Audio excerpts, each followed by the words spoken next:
Ever wondered how to make the perfect lobster thermidor? You're in the right place to find out. Lobster thermidor is a French classic that has stood the test of time, a rich and indulgent dish that can turn any meal into a special occasion. This culinary delight involves tender lobster meat luxuriously cloaked in a creamy sauce that's packed with flavor, thanks to a combination of brandy, mustard, and Parmesan cheese. Making it at home might sound intimidating, but with the right ingredients and a bit of patience, you too can master this gastronomic gem.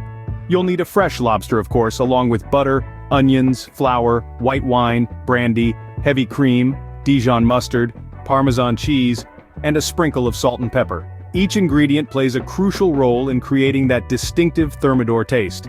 So, are you ready to start cooking this delicious and indulgent dish? Then, it's time to dive in. The first step to making lobster thermidor is to prepare the lobster itself. Let's get that lobster ready to become the star of our dish. Begin by immersing the lobster in a pot of boiling water. This is going to cook the lobster just right, ensuring succulent and tender meat. Now be careful not to overcook it.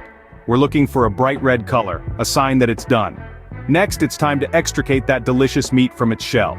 Use a sharp knife and steady hands to crack open the shell and remove the meat. Remember, we're not just after the meat here. That shell is a treasure trove of flavor, and we're going to use it later to elevate our sauce. So, save it and set it aside. There you have it. Your lobster is cooked and deshelled, ready for the next step.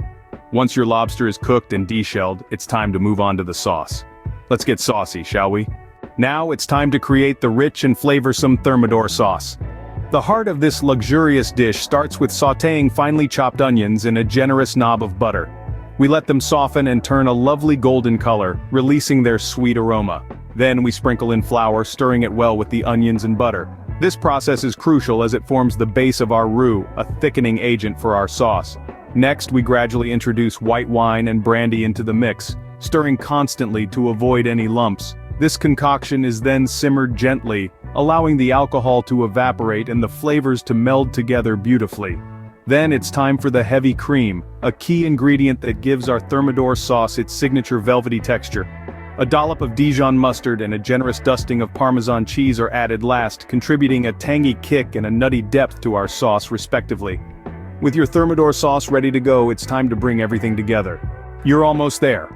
Now it's time to assemble and bake your lobster thermidor. Start by mixing the succulent lobster meat with the creamy thermidor sauce you've just prepared. The luscious mixture should be well incorporated, ensuring every bite of lobster is bathed in the rich, flavorful sauce. Next, it's time to fill those empty lobster shells. Spoon the lobster and sauce mixture into each shell, filling them generously. Don't be shy here, the more the merrier. Once filled, sprinkle a generous helping of Parmesan cheese on top. This will give your lobster thermidor a golden, crispy crust that's simply irresistible. Now, into the oven it goes. Bake your lobster thermidor until it's golden and bubbly on top. The enticing aroma filling your kitchen is a hint of the gastronomic delight to come. Take a moment to admire your culinary creation before serving. You've just made the perfect lobster thermidor.